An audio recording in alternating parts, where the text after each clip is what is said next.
স্বাগত ডিবিসি সংবাদে। আপনাদের সাথে আছি মৌসুমী শান্তা। এবার জানাবো খবর বিস্তারিত। ছেলে ছাগল কাণ্ডে আলোচিত এনবিআর সাবেক সদস্য মতিউর রহমান ও তার স্ত্রী সাবেক উপজেলা চেয়ারম্যান লায়লা কানিজকে রাজধানী থেকে গ্রেপ্তার করেছে ডিবি পুলিশ। গত বছর ঈদ উল আজহার আগে 15 লাখ টাকায় একটি ছাগল কিনতে গিয়ে সামাজিক যোগাযোগ মাধ্যমে ভাইরাল হওয়া মুশফিকুর রহমান ইফাত এনবিআর এর সাবেক সদস্য মতিউর রহমানের ছেলে মূলত ঘটনার সূত্রপাত সেখান থেকেই দুদকের তদন্তে বেরিয়ে আসে তার অবৈধ অর্থ উপার্জনের বিষয়গুলো। পরে দুদকের আবেদনের প্রেক্ষিতে ছাগলকাণ্ডে জাতীয় রাজস্ব বোর্ডের সাবেক কর্মকর্তা মতিউর রহমান ও তার পরিবারের সম্পত্তি ক্রোকের আদেশ দিয়েছে আদালত। সম্পত্তিগুলোর মধ্যে মতিউরের বরিশালে মুলাদি উপজেলায় 114% জমি, লায়লা কানিজের নরসিংদীর জেলার রায়পুরা উপজেলার মার্জাল ইউনিয়নের 522.52% জমি ও বসুন্ধরায় 2445 স্কয়ার ফিট ফ্ল্যাট, নরসিংদীতে আহমেদ তৌফিকুর রহমান অর্ণবের 275.85% জমি, নরসিংদীতে ফারজানা রহমান ইপসিতার 106.56% জমি ও ঢাকার বসুন্ধরায় 5 কাঠা জমির ওপর বহুতল ভবন, ধানমন্ডিতে শাম্মী আক্তার শিবলির একটি ফ্ল্যাট ও বসুন্ধরায় 5 কাঠা জমি রয়েছে।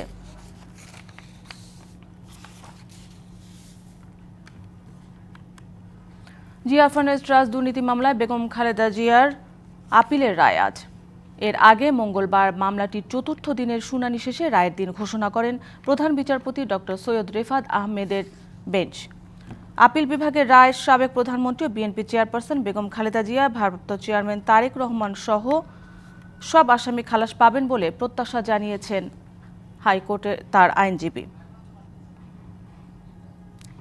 এর আগে গত বৃহস্পতিবার পর্যন্ত এই মামলায় টানা 3 দিন শুনানি চলে। আইনজীবীরা আদালতকে বলেন, জিয়া অরফানেজ ট্রাস্টের কোনো টাকা আত্মসাৎ করেননি খালেদা জিয়া।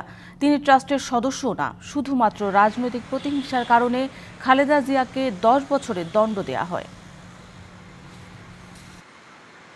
অবশেষে পদত্যাগ করলেন যুক্তরাজ্যের অর্থ ও নগর বিষয়ক মন্ত্রী টিউলিপ সিদ্দিক। বিষয়টি নিশ্চিত করেছে ব্রিটিশ প্রধানমন্ত্রী স্যার কিয়ার স্টারমারের কার্যালয়, 10 ডাউনিং স্ট্রিট।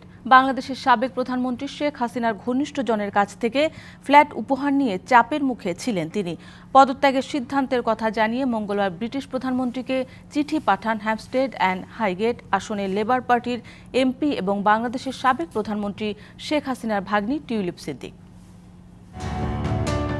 আগস্টের গণ অভ্যুত্থানে সরকার পতনের পর বাংলাদেশের অবকাঠামো প্রকল্প থেকে 80,000 কোটি টাকা আত্মসাতের অভিযোগ ওঠে সাবেক প্রধানমন্ত্রী শেখ হাসিনা সহ তার পরিবারের অন্যান্য সদস্যদের বিরুদ্ধে। নাম আসে শেখ হাসিনার ভাগ্নি যুক্তরাষ্ট্রের সিটি মিনিস্টার ও দুর্নীতি প্রতিরোধ বিষয়ক মন্ত্রী টিউলিপ সিদ্দিকেরও। টিউলিপ সিদ্দিকের বিরুদ্ধে অভিযোগের তদন্তে দুদকের তৎপরতা শুরুর পর যুক্তরাজ্যের বিভিন্ন গণমাধ্যমে বিষয়টি নিয়ে ফলো করে খবর প্রকাশিত হয়। এর মধ্যেই সামনে আসে ক্ষমতাচ্যুত প্রধানমন্ত্রী শেখ হাসিনার ঘনিষ্ঠজনের কাছ থেকে টিউলিপের বিনামূল্যে ফ্ল্যাট নেয়ার অভিযোগ। পদত্যাগের জন্য চাপ বাড়তে থাকে তার ওপর। তাকে বরখাস্ত করতে যুক্তরাজ্য সরকারের প্রতি আহ্বান জানান বিরোধী দলীয় নেতারা। ব্রিটিশ প্রধানমন্ত্রীর নৈতিকতা বিষয়ক উপদেষ্টা স্যার লরি ম্যাগনাসকে নিজের বিরুদ্ধে তদন্তের আহ্বান জানান টিউলিপ সিদ্দিক। সমালোচনার মুখে শেষ পর্যন্ত যুক্তরাজ্যের অর্থ ও নগর বিষয়ক মন্ত্রী হিসেবে পদত্যাগ করলেন টিউলিপ সিদ্দিক। স্যার কিয়ার স্টারমারকে দেয়া চিঠিতে টিউলিপ জানান, স্যার লরি ম্যাগনাসের তদন্তে তার বিরুদ্ধে মন্ত্রিত্বের নীতিমালা ভঙ্গের প্রমাণ পাওয়া যায়নি। তবে এই তদন্ত সরকারের ব্যাপারে বিভ্রান্তি তৈরি করছে, যে কারণে পদত্যাগের সিদ্ধান্ত নেন বলেও জানান টিউলিপ। গেল বছর যুক্তরাজ্যের দক্ষিণ পশ্চিম লন্ডনের হ্যাম্পস্টেড অ্যান্ড হাইগেট আসন থেকে টানা চতুর্থবারের মতো এমপি নির্বাচিত হন টিউলিপ সিদ্দিক। পরে গেল বছরেরই জুলাইয়ে তাকে economic secretary to the treasury and city minister পদে নিয়োগ দেন প্রধানমন্ত্রী স্যার কিয়ার স্টারমার সরকার। সানজিদা ইসলাম তন্নি, ডিবিসি নিউজ ডেস্ক। বাংলাদেশের সাবেক প্রধানমন্ত্রী শেখ হাসিনার ভাগ্নি টিউলিপ সিদ্দিকের যুক্তরাজ্যের মন্ত্রিসভা থেকে পদত্যাগের খবরে তাৎক্ষণিক প্রতিক্রিয়া জানান লন্ডন প্রবাসীরা। আমি মনে করি যে টিউলিপ এবং তার মা হাসিনা, রেহানা এবং আপনার জয়, এরা করাপ্ট এবং বাংলাদেশে এই যে তারা দুর্নীতি করে বিলিয়ন বিলিয়ন পাউন্ড তারা দেশের বাইরে তারা পাচার করেছে, এইটা এবং এটা এখনো আমি মনে করি যে টিউলিপের resignation is not good enough. যে যেখানে থেকে দুর্নীতি করবে তার তার পদত্যাগ হবে, এটাই আমরা দাবি করেছিলাম। সেই হিসাবে তিনি পদত্যাগ করেছেন একজন প্রবাসী হিসাবে, এবং এখানে যারা অবস্থানরত যুক্তরাজ্যে সবাই আনন্দিত। আমরা চাচ্ছি যে অবিলম্বে টিউলিপ তার এমপি থেকে পদত্যাগ করে। আপনার কি প্রতিক্রিয়া? আমি অত্যন্ত আনন্দিত। টিউলিপ শুধু না, ওর ভাই, ওর ববি এবং ওর যে ফ্যামিলি মেম্বার প্রত্যেককে ইনকোয়ারি করা হোক এবং বাংলাদেশের দুর্নীতি দমন করবে। আমি পদত্যাগ দাবি করছি এবং ওর এমপি থেকে পদত্যাগ দাবি করছি। চাকরি ফিরে পেতে কাফন জড়িয়ে সচিবালয়ের সামনে আমরণ অনশন করছিলেন সাব ইন্সপেক্টররা। মধ্যরাতে জলকামান দিয়ে তাদের সরিয়ে দিয়েছে পুলিশ। এ সময় তাদের সাথে দুর্ব্যবহার করা হয়েছে বলেও অভিযোগ করা হয়। চাকরি ফিরে পাওয়ার দাবি নিয়ে মঙ্গলবার সকাল থেকে সচিবালয়ের সামনে আমরণ অনশন কর্মসূচি শুরু করেন সাব ইন্সপেক্টররা। রাত 1টার দিকে জলকামান দিয়ে তাদের ছত্রভঙ্গ করে দেয় পুলিশ। কোনো ধরনের সতর্কতা ছাড়াই পুলিশের এমন আচরণে ক্ষোভ প্রকাশ করেন অনশনকারীরা। হঠাৎ করে পুলিশ আসছে, ফোর্স নিয়ে আসছে, আসার পর বলতেছে যে ধরেন যে উঠে যাও। পর আমরা বললাম স্যার আমরা এখানে শান্তিপূর্ণভাবে আছি, আমরা কেন উঠবো? আমাদের তো একটা দাবি আছে, যৌক্তিক দাবি আছে, আমাদের তো অন্যায়ভাবে বাধ্য হয়েছে। পরে কিছুক্ষণ পর ওনারা জলকামান নিয়ে আসছে, ফোর্স নিয়ে আসছে, আমাদের উপর মারা শুরু করছে। বাংলাদেশের ইতিহাসে এত সাব ইন্সপেক্টর একটা শৃঙ্খলার অভিযোগে অব্যাহতি দেওয়া হয়েছে, ওনারা প্রকাশ করো। ওনাদের তো ওইখানে সিসিটিভি ফুটেজ আছে, সবকিছু আছে, ওনারা প্রকাশ করে না কেন? কেউ কেউ আবার মারধরের অভিযোগও করেছেন। চলে যাও বলতেই মানে একদম জলকামান দিয়ে আমাদের করা হয়েছে, এবং অনেকে এলোপাতাড়িভাবে লাঠি, চল, থাপ্পড়, কলার দড়ি এবং লাঠিচার্জ এভাবে বিভিন্নভাবে অত্যাচার করা হয়েছে। তবে অনশনকারীদের অভিযোগ অস্বীকার করলেন পুলিশের রমনা বিভাগের উপপুলিশ কমিশনার। আমরা যদি লাঠিচার্জ অন্য কিছু করতাম তাহলে তো এখানে দাঁড়াতে পারতো না, তাহলে তো এখানেও মারতাম। ওই রকম কিছু না, আমরাও জানি যে তারা আমাদেরই পরিবারের সদস্য ছিল। এখন যে কোনো কারণে হোক এটা হয়েছে, এটা তারা বহু পথ খোলা আছে। আমি বারবার যেটা বলি, আন্দোলনের শুধু একটা পথ না, এটা এখানে দাঁড়ায় থাকলে যে আন্দোলন হয়ে গেল এরকম না। জানালেন স্বরাষ্ট্র উপদেষ্টার সঙ্গে অনশনকারীদের সাক্ষাৎ করিয়ে দেওয়ার বিষয়টিও। Afrin Anwar, DBC news, Dhaka. রাজধানী বিমানবন্দর রেল স্টেশনের পার্কিংয়ে রেল পুলিশের প্রশ্রয়ে প্রকাশ্যে চলছে মাদক কেনাবেচা। ক্যামেরা দেখে ছুটে পালায় মাদক কারবারিরা। পরে কথা বলতে চাইলে তেড়ে আসে তারা। নগরীর গুরুত্বপূর্ণ স্থানে দিনে দুপুরে মাদকের এমন রমরমা বাণিজ্যে ক্ষুব্ধ সাধারণ মানুষ।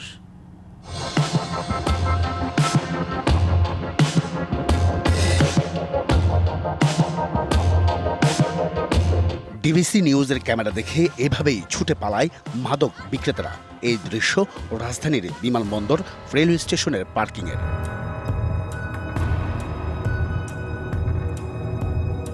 বিমানবন্দর রেলওয়ে স্টেশনে প্রকাশ্যে মাদক বেচাকেনার এই চিত্র 1 জানুয়ারি দুপুর 12টার দিকে।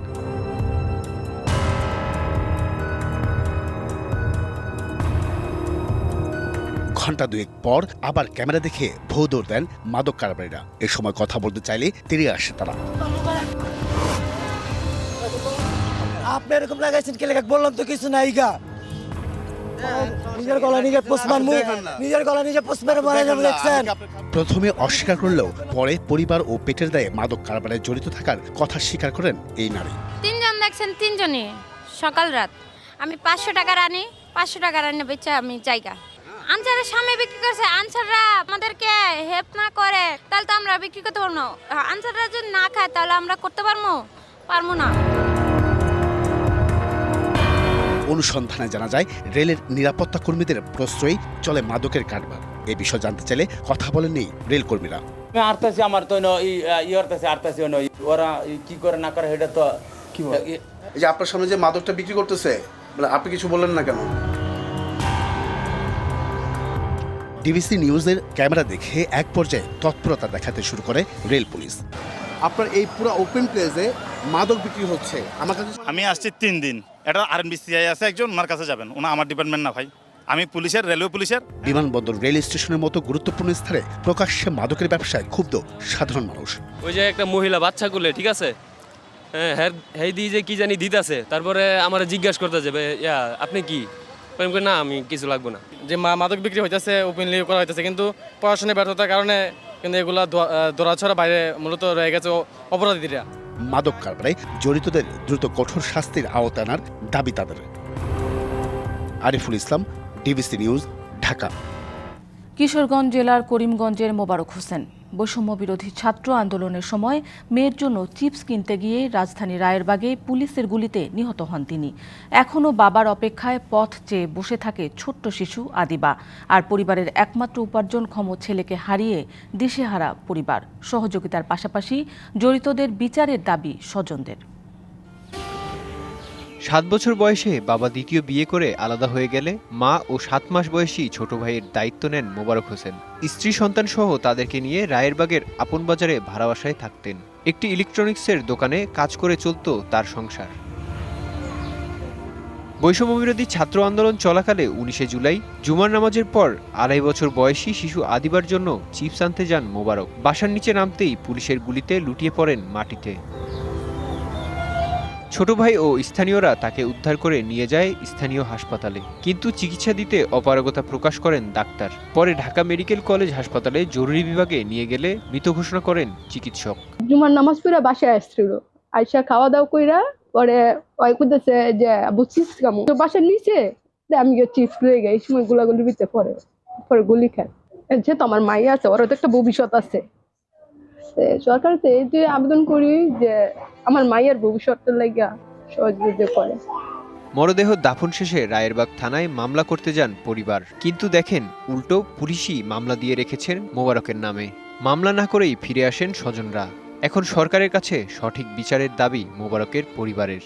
আমার বহুত কষ্ট করে দুইটা ছেলেরে আমি মানুষ করে পর্যায়ে গেছে, আমার প্রতি গুলি খায় মারা যায়। আমি সরকারের বিচার চাই। এরই মধ্যে পরিবারটিকে আর্থিক সহায়তা দিয়েছেন স্থানীয় রাজনৈতিক নেতারা। বিএনপি এবং জামাত ইসলাম বাংলাদেশের পক্ষ থেকে এই পরিবারটিকে আর্থিক সহায়তা দেওয়া হয়েছে এবং বিভিন্নভাবে সহযোগিতা চলমান আছে। শহীদ পরিবারকে সহযোগিতার পাশাপাশি কর্মসংস্থানের আশ্বাস জেলা প্রশাসনের। শহীদদের পরিবারকে আর্থিক সহায়তা দেওয়া হয়েছে। আহতদের যে সমস্যাগুলো এগুলো আমরা তালিকাভুক্ত করেছি এবং তাদের জন্য কর্মসংস্থান যাতে করা যায় সে বিষয়ে আমরা একটা পরিকল্পনা গ্রহণ করেছি। তদন্ত করে দোষীদের দ্রুত শাস্তি দেওয়ার দাবি মোবারকের পরিবারের। DBC news desk. কাঁটাতারের বেড়া নির্মাণকে কেন্দ্র করে উত্তেজনা সৃষ্টি হয়েছে বাংলাদেশ ভারত দুই দেশের সীমান্তে। বিস্তারিত জানাতে চাঁপাইনবাবগঞ্জের চৌকা সীমান্ত থেকে সরাসরি যুক্ত হচ্ছেন আমাদের সহকর্মী সৌরভ হাবিব। সৌরভ, কয়েকদিন ধরে বাংলাদেশ ভারত সীমান্তে উত্তেজনা বিরাজ করছে। চাঁপাইনবাবগঞ্জের সীমান্ত পরিস্থিতি কেমন দেখছেন জানান। শান্তা, আমি আছি চৌকা সীমান্তে। এখানে এসে যেমনটি দেখলাম যে এখানকার কৃষকরা কিন্তু তাদের যে ফসলের জমি আছে সেখানে কিন্তু কাজ করছেন। তারা এখানে কিন্তু তাদের ফসল রক্ষার চেষ্টা করছেন এবং এই যে দেখতে পাচ্ছেন কুয়াশা, ঘন কুয়াশা, প্রচন্ড শীত, যেখানে বেশি দূর হয়তো দেখা যাবে না, কিন্তু এই যে গাছগুলো দেখা যাচ্ছে এটাই কিন্তু সীমান্ত এবং সৈন্যরেখা।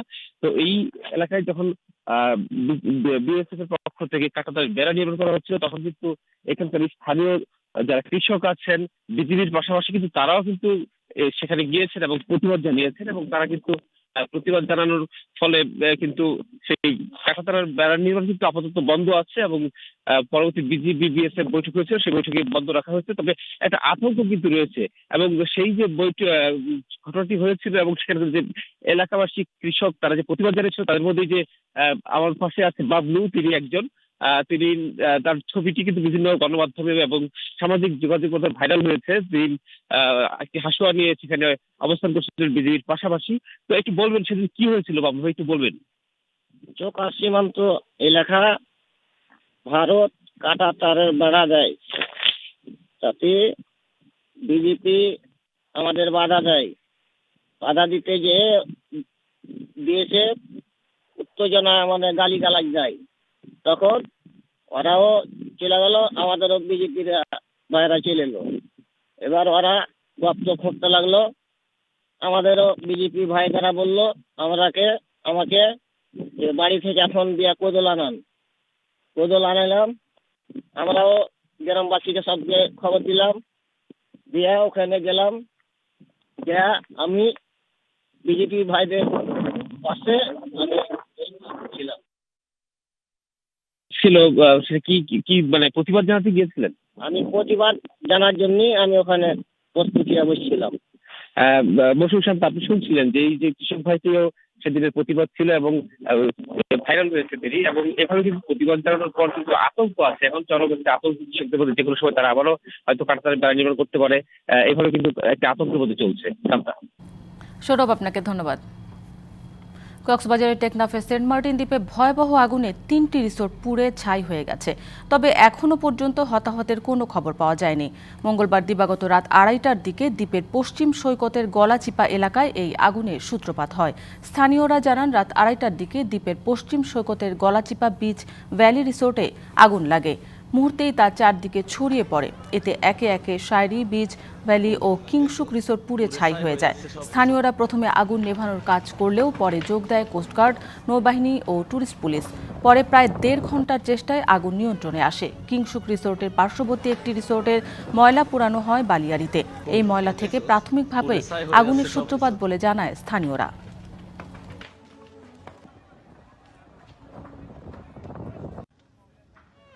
কম পরিচর্যায় বেশি লাভ হওয়ায় চাঁপাইনবাবগঞ্জের জনপ্রিয় সরিষা আবাদ। জেলার বিস্তীর্ণ এলাকায় এখন এই ফসলের দৃশ্য। হলুদ ফুলে ভরে উঠেছে মাঠ, বাতাসে মৌ মৌ গন্ধ। কৃষি বিভাগ বলছে, জেলায় এবার রেকর্ড পরিমাণ সরিষা চাষ হয়েছে। আবহাওয়া অনুকূলে থাকলে ভালো ফলন হবে। চরাঞ্চল, বরেন্দ্রাঞ্চল ও নদীর ধারে অতিরিক্ত ফসল হিসেবে চাঁপাইনবাবগঞ্জে সরিষার আবাদ। জেলার 5 উপজেলার বিস্তীর্ণ মাঠে এই ফসল বুনেছে কৃষকরা। আমন ধান কাটার পর কয়েক মাসের জন্য পরিত্যক্ত থাকে জমি, আর সেই জমিতেই অতিরিক্ত ফসল হিসেবে সরিষা চাষ করে লাভবান হচ্ছেন জেলার কৃষকরা। সামান্য পরিচর্যায় চাষ করা যায় বলে দিন দিন জনপ্রিয় হয়ে উঠছে সরিষার আবাদ। আবহাওয়া অনুকূলে থাকলে ভালো ফলনের আশা চাষিদের। আমি আশাবাদী যে এবার আগের বছরের তুলনায় ভালো বেশি সরিষা আর ফলন পাওয়া যাবে। আবহাওয়া যদি ভালো থাকে তো আশা করা যায় ফলন ভালো হবে। কৃষকরা বলছেন, খরচ বাদ দিয়ে সরিষায় বেশ লাভ থাকে, আবার অন্য ফসলও চাষ করা যায়। খরচ আপনার হাল পাইট এটা ওটা দিয়ে আপনাদের যে সার পানি দিয়ে মোটামুটি 7-8 হাজার মতন খরচ হয়। দেখা যায় এবছরটা তো ফলন মোটামুটি ভালোই, এবারকার তো খুব ভালোই আশা করছি। আর আবহাওয়া অনুকূলে থাকলে বাম্পার ফলন হবে বলে জানালেন জেলা কৃষি কর্মকর্তা। আমরা আশা করছি যে আমাদের যে লক্ষ্যমাত্রাটা রয়েছে এটা অতিক্রম করে যাবে, এবং এই পর্যন্ত সরিষার ফসলের অবস্থা ভালো রয়েছে। এই সরিষাগুলোর তেলের গুণগত মান অনেক ভালো, এবং কৃষকদের ভিতরে আমরা যে প্রচারণাগুলো চালিয়েছিলাম সেটার ফলশ্রুতিতেই কিন্তু আমাদের আজকের এই অর্জনটা। এবছর জেলার 30,550 হেক্টর জমিতে সরিষার আবাদের লক্ষ্যমাত্রা রয়েছে, যার মধ্যে 30,340 হেক্টর জমিতে চাষ হয়েছে ফসলটি। DVC news desk. গাজীপুরের শ্রীপুরে বেনুর ভিটায় হয়ে গেল বছরের প্রথম পূর্ণিমায় চন্দ্রোৎসব। অরণ্যের মাঝে টেলিস্কোপে চাঁদসহ নানা গ্রহ উপগ্রহ দেখেন আগতরা। বর্ণিল আয়োজনে গানসহ ছিল বিভিন্ন আয়োজন। নতুন প্রজন্মকে জ্যোতির্বিজ্ঞানের সাথে পরিচয় করিয়ে দিতেই এমন আয়োজন।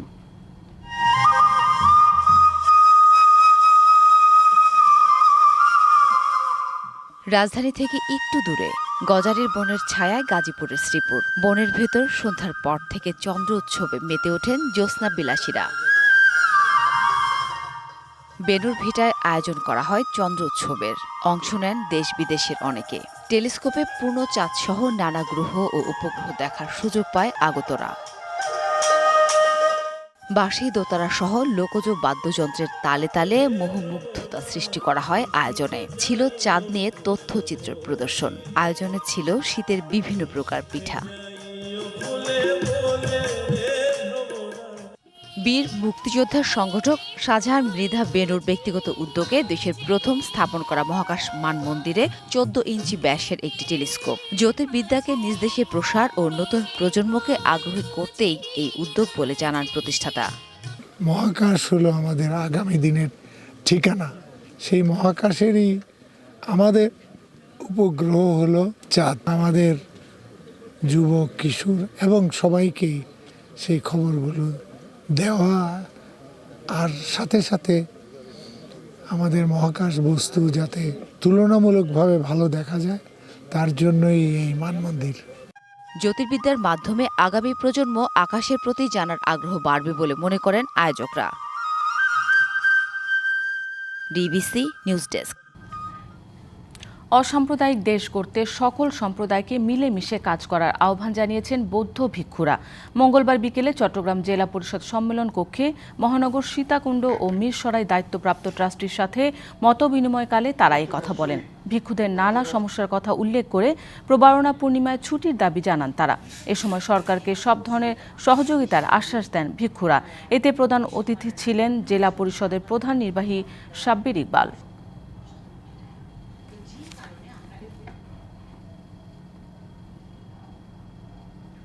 রাষ্ট্রদ্রোহ ও ক্ষমতার অপব্যবহারের অভিযোগে দক্ষিণ কোরিয়ার অভিশংসিত প্রেসিডেন্ট ইউন সুক ইউলকে গ্রেপ্তার করেছে দেশটির তদন্তকারী দল।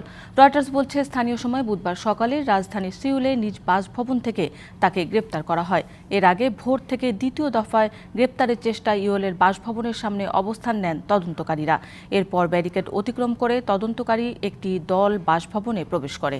এ সময় বাকবিতণ্ডায় জড়িয়ে পড়ে ইউনের সমর্থক ও আইন শৃঙ্খলা বাহিনীর সদস্যরা। পরিস্থিতি নিয়ন্ত্রণে মোতায়েন করা হয় ৩,০০০-এরও বেশি কর্মকর্তা। এ সময় শত শত ইউএনপন্থী বিক্ষোভকারী ও তার দল পিপলস পার্টির সদস্য ছিলেন। এছাড়া তদন্তকারীদের একটি দল বাসভবনে প্রবেশ করায় উল্লাস করতে দেখা যায় ইউএলের বিরোধীদের। এরই মধ্যে গ্রেপ্তার করা হয়েছে ইউএনের নিরাপত্তা পরিষেবার ভারপ্রাপ্ত প্রধান কিম সুং হনকে। সংবাদ এই ছিল এখনকার মতো। ডিবিসির সঙ্গেই থাকুন। ডিবিসির সঙ্গে নিউজ সংবাদগুলো পড়তে ভিজিট করুন dbcnews.tv আর ভিজিট করুন ডিবিসি নিউজের ফেসবুক এবং ইউটিউব চ্যানেল। সঙ্গেই থাকুন।